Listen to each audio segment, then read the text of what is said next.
Pemirsa sana, Assalamualaikum warahmatullahi wabarakatuh. Batu adalah salah satu makhluk ciptaan Allah yang banyak dimanfaatkan untuk berbagai hal. Salah satunya batu mulia seperti intan. Intan dapat diaplikasikan ke berbagai macam perhiasan.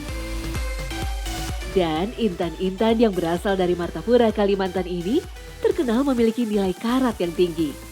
Motif dan jenisnya pun berbeda dari jenis lainnya.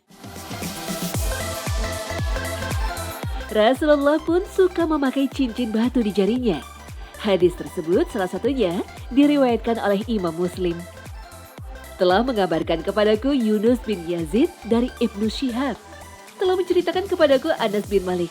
Ia berkata, cincin Rasulullah terbuat dari perak, sedangkan mata cincinnya terbuat dari batu Habasyi. Pemirsa sana, intan adalah salah satu batu yang banyak diminati dan diburu untuk dijadikan mata cincin. Bentuk dan kimilaunya yang indah membuat batu ini tak pernah lekang oleh zaman. Namun siapa sangka, di balik bentuknya yang indah, tak seindah perjuangan para pendulangnya. Martapura adalah kota penghasil berlian terbesar di Indonesia, bahkan dunia. Kota Martapura menjadi lumbung penghasil intan di Kalimantan. Setiap tahunnya bisa menghasilkan 25.000 ton intan. Sejak tahun 1950-an, lubang-lubang tambang telah menjadi mata pencaharian bagi penambang di Martapura. Hujan membuat lubang menjadi kian licin dan berbahaya. Siapa saja yang memasukinya harus sangat berhati-hati karena hanya berbekal alat keamanan seadanya. Udara di bawah lubang masih bersahabat karena lubang tak terlalu dalam. Beberapa lubang lainnya dalamnya bisa mencapai 50 meter. Masya Allah.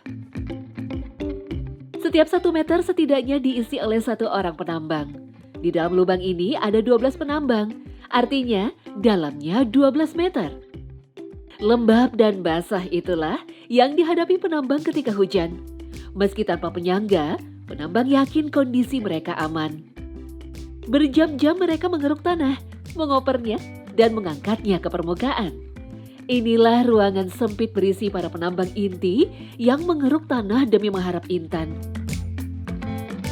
Walaupun sudah menambang puluhan tahun, tak satupun penambang yang paham di bagian tanah yang mana intan-intan ini berada.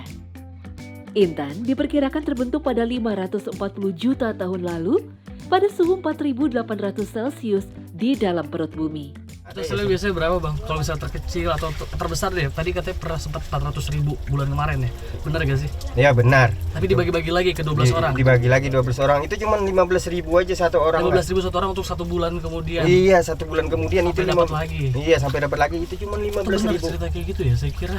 Enggak lebih, itu bukan enggak benar, lebih benar itu. Di penambangan yang lebih besar, sudah lebih canggih lagi dengan memakai mesin. Suara mesin dompeng menjadi bukti eksploitasi besar-besaran intan di desa Pungpung, Martapura.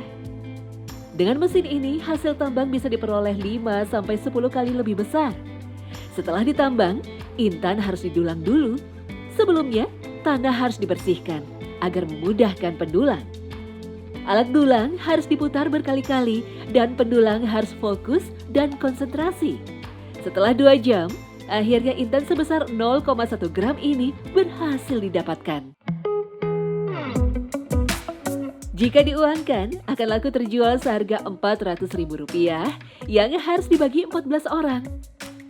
Intan dari penambang langsung diberi pengepul. Disinilah intan dipoles lagi, sehingga memiliki bentuk yang indah. Ketika sudah memiliki bentuk yang indah inilah, intan menjadi berlian yang siap disematkan dalam cincin.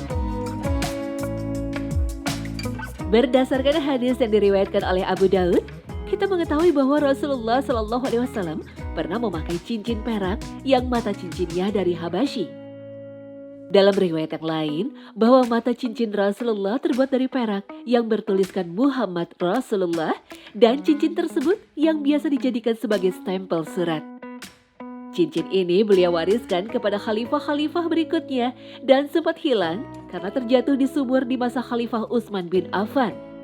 Sementara Imam Al-Nawawi dalam kitab Al-Minhaj Syarah Sahih Muslim, yang dimaksud mata cincin Habasyi adalah batu cincin dari marjan atau akik, karena keduanya dihasilkan dari penambangan di Habasyi atau dari Yaman.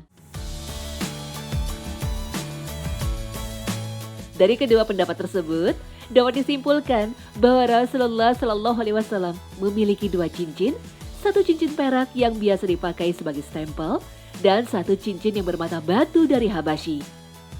Yang perlu diperhatikan adalah Rasulullah tidak memakai cincin dari emas, juga dari besi murni, karena dianggap sebagai perhiasan penduduk neraka. Hal ini sesuai dalam hadis Abu Daud yang pernah beliau sampaikan. Dan yang terpenting lagi, Rasulullah tidak memakai cincin sebagai bentuk pamer dan berlebih-lebihan, apalagi untuk meyakinkan memiliki kekuatan-kekuatan tertentu.